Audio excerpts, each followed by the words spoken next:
2 থেকে 3 মিনিটের একটি ছোট গল্প শুনে যাবেন, আশা করি ভালো লাগবে। একটি ছেলে খুবই সাদাসিধা ছিল। সে একটি দোকানে চাকরি করত। ছেলেটির বেতন ছিল মাত্র 5,000 টাকা। ছেলেটির দোকানের সামনে দিয়ে প্রতিদিন একটি মেয়ে স্কুলে যেত। মেয়েটি প্রতিদিন বোরকা পরে যেত, কিন্তু প্রায়ই মুখটা খোলা থাকতো।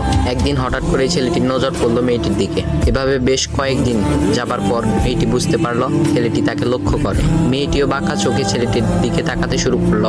ছেলেটি মেয়ের চলাফেরা দেখে মুগ্ধ হলো। আফসোস করতে লাগলো, ইস, যদি আমিও আজ পড়াশোনা করতে পারতাম, তাহলে সাহস করে মেয়েটির সাথে কথা বলতে পারতাম। মেয়েটি বুঝতে পারলো ছেলেটি তাকে ভীষণ পছন্দ করে। তাই একদিন মেয়েটি ছেলেটির দোকানের পাশে দাঁড়িয়ে রইল। তখন ছেলেটি দুপুরের খাবার খাওয়ার জন্য দোকানের বাইরে আসে। সে চায়ের দোকানে গিয়ে 5 টাকার একটি রুটি খেয়ে পানি পান করে আসতে লাগলো। তখন মেয়েটি তার কাছে গেল। তুমি ভাত খেলে না, রুটি দিয়ে পেট ভরবে?